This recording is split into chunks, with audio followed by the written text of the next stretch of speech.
The cafe was buzzing with the usual morning rush, the clinking of cups, the hum of conversations, and the smell of fresh coffee filling the air.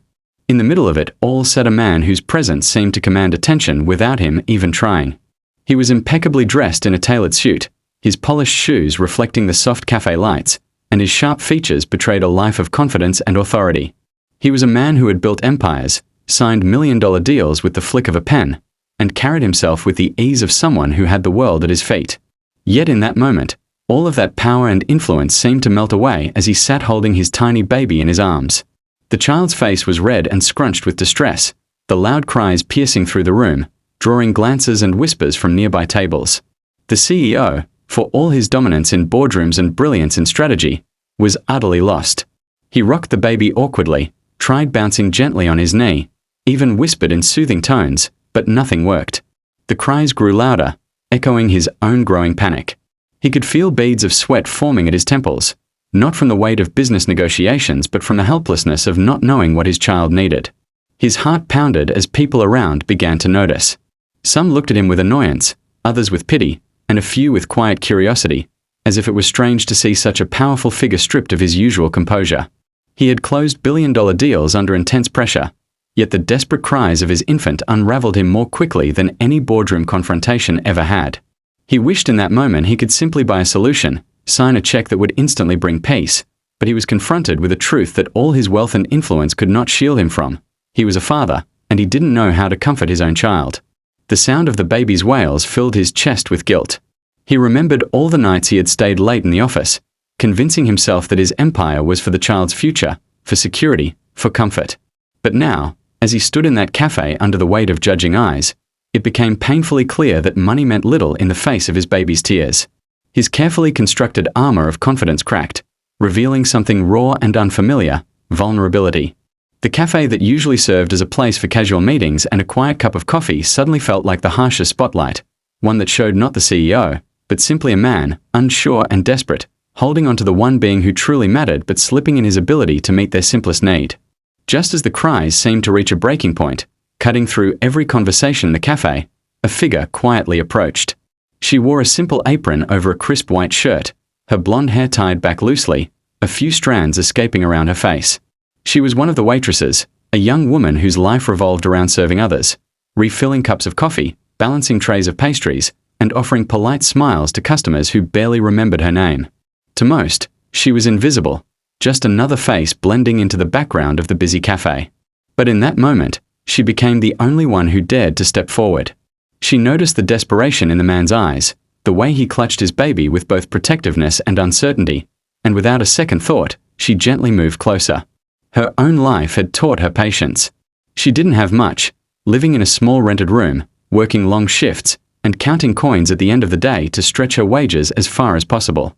Yet she carried within her an instinct that came from caring for younger siblings, from rocking crying babies to sleep when her mother worked late nights, from a heart softened by responsibility and love. That instinct now guided her as she reached out softly, her voice calm but confident, offering, "May I try?" The CEO looked up at her, stunned for a moment. It was rare for anyone to speak to him with such directness. He hesitated, pride wrestling with relief, but the baby's cries left him with little choice. Slowly, cautiously, he allowed her to come closer. She leaned in, her movements careful, and began making gentle sounds, a quiet melody that seemed second nature to her. She clapped her hands softly, then smiled at the infant with warmth that felt disarming. The baby, who moments ago had been inconsolable, paused for a breath. The cries softened into hiccups, and then, miraculously, into silence. The cafe, which had been filled with restless murmurs, grew still as people watched the transformation unfold. This wasn't magic, nor was it a miracle. It was the power of care, the tenderness of someone who knew how to connect beyond wealth, beyond appearances, beyond the noise of the world. The CEO stood frozen, watching as his baby's tiny fists relaxed and the child settled against his chest, soothed not by his wealth or authority, but by the simple kindness of a stranger. The waitress didn't boast or linger. She only smiled at the baby, gently touched its little hand, and stepped back as if it was the most natural thing in the world. To her, it wasn't extraordinary. It was what anyone with a heart should do when they saw someone in need. But to the man who held empires in his grip, it felt like something priceless. He realized in that instant that the waitress, who lived a life far removed from his world of riches, had given him something he could never buy: peace for his child, and a glimpse of what true care really meant. For a long moment, the CEO simply stood there, holding his now calm baby against his chest, staring at the waitress as if trying to make sense of what had just happened. The weight in his arms felt different now, not just the physical presence of his child, but the emotional gravity of what the young woman had shown him. He had spent his life believing that problems could always be solved with money, strategy, or power. Yet, here in the middle of an ordinary café, surrounded by people who had witnessed his moment of helplessness, he realized that none of those things had mattered. What soothed his baby wasn't his wealth, wasn't his influence, wasn't the name he had built into a brand known across industries.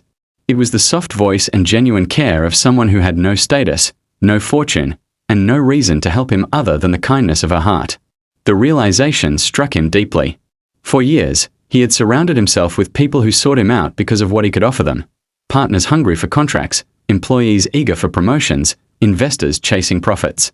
Rarely, if ever, had someone done something for him without expectation.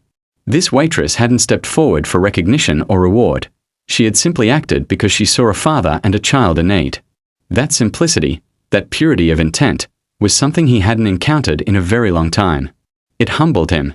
As he looked around, he saw how the other customers now gazed at the scene. Their eyes weren't filled with annoyance anymore. They were softened, almost touched, by the quiet humanity they had just witnessed. In their eyes, the CEO wasn't the man of power anymore. He was simply a father, vulnerable and human, just like anyone else. The experience cut through the layers of his pride and opened something in him that he hadn't allowed himself to feel in years. He thought of the countless nights he had spent away from his child, convincing himself that success was the greatest gift he could provide. Yet this small, humble act reminded him that love, presence, and empathy were far greater treasures. The waitress smiled shyly, as though she didn't quite understand why he was still staring at her with such intensity. For her, it had been a natural gesture, but for him, it was a turning point. He felt a gratitude so profound that words seemed inadequate. In that moment, he promised himself silently that he would no longer measure life only by achievements and numbers, but by the connections he made, the compassion he offered, and the father he could become.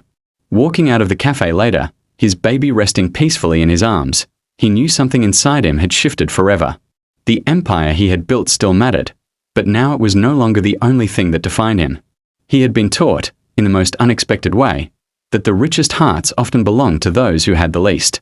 And sometimes, the greatest lessons come not from boardrooms or books, but from the unspoken wisdom of ordinary people whose humanity shines brighter than gold.